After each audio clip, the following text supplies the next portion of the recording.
tomorrow. But let's talk more about, here's the poll, the Big 12. We've told you the media poll about who wins the Big 12. The media voted. Baylor was the favorite, just over Oklahoma. Oklahoma State, Texas were in that top 2 or 3 as well, 3 or 4.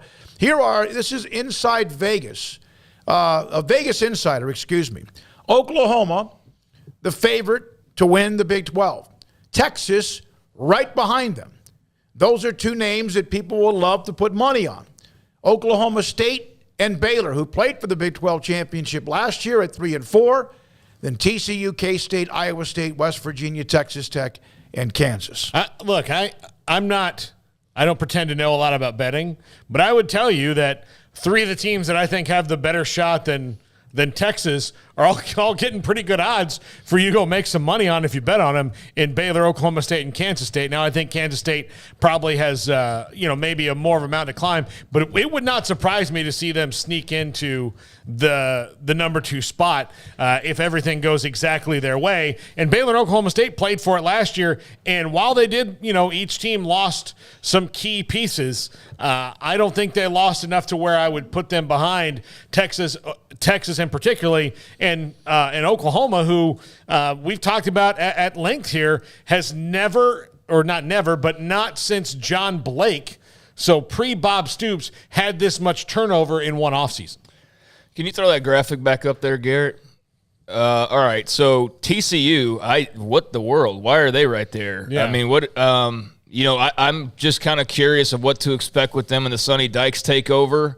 But I would not have had them pegged 5th. So that's very interesting to me just to see that, that's one of my first immediate reaction is TCU 5th. They've got a lot of questions. So that's very interesting. The Texas Tech down at 9, that's a team I think is going to be better than expected. And I do think they got a chance to kind of knock a couple teams off that, or maybe would be considered upsets. But they do have a schedule that is tough. So they're a team for me that's a little bit of a puzzle because they're almost working to keep expectations low in a way because it is first year under Joey McGuire and there's changeover. But, I mean, we saw his reaction at Big 12 Media Days when basically asked him, don't you have basically everybody coming back outside of, 2 players? And he's just, slyly smiling yeah, let them underrate us. And I'd been screaming that for 2 weeks before we even talked to him, and he almost just confirmed of yeah, let us be under the radar. Yeah. And I don't think that it means they're going to go win 9 games, but I do think they could very easily be a bowl, or not easily, but they could very well be a bowl team his first year. I don't think they're walking in with this is Matt Rule taking over Baylor where, anything above a win would be great. So they're kind of sneaky there at number 9.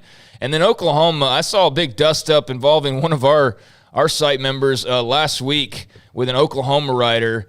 They are so angry. And, hey, I'm getting ready to see my family from Norman here in a couple of weeks. But, if you to even say anything about them not being loaded for bear and not missing a step under Brent Venables and not skipping a beat, you're the crazy person for thinking at all that they might, skip a beat this year.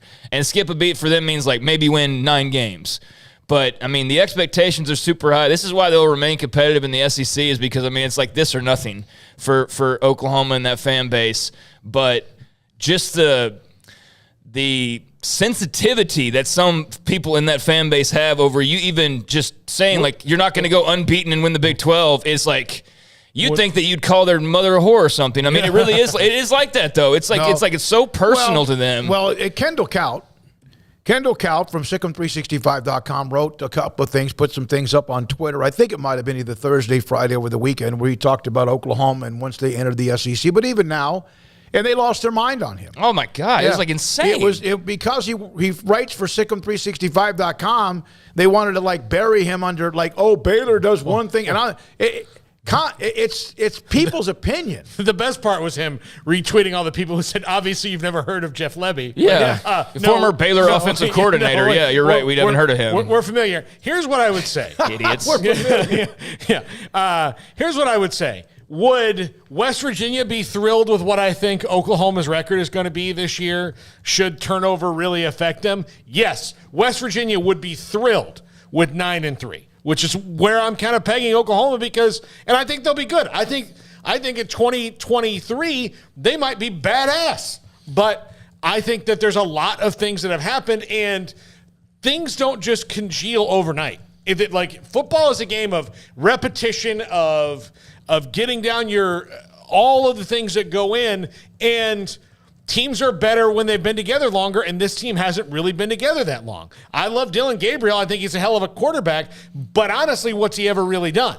So let's let these people achieve before we put these things on them. And yeah, would Maryland love to be 9-3? Of course they would. Now, will Oklahoma fans be happy with 9-3 this year? No. But that's fine. That's why you get to be Oklahoma. You can be sad when you lose 3 games. Yeah, I mean, I don't know what their final record is going to be. I mean, they might lose only 1 or 2. Yeah. I mean, I'm expecting to be good, but it's not crazy for somebody to have some doubts when they're changing over coaches, and it happened in as dramatic of a way as it happened. And sure, they could be better on the other side of that. I know that's what a lot of people have already convinced themselves of because they've seen a few videos and, behind the scenes. Like, look, Oklahoma fans, and look, I'm one of you, but I've seen enough coaching changes that all this stuff that you're celebrating, that's coaching changes. Like, look at Texas Tech and Joey McGuire right now. Everybody's happy. Everybody's positive they're going in the right direction. Why? Because they changed coaches, and it wasn't fun, and now it's fun again. And so what's going on in Oklahoma is no different, really, than what happens at pretty much every place that has a first-year head coach. So I understand the optimism and all that, but there's just as much reason to have some level of pessimism or some level of, I don't quite know if they'll be that good when they've been as good as they have for a long time. And if they remain that good, then that's why they're Oklahoma. But if they skip a beat, I mean, I don't think that would be shocking. And again, what are we talking about? Losing a couple games? And people lose their minds over that. It's just insane.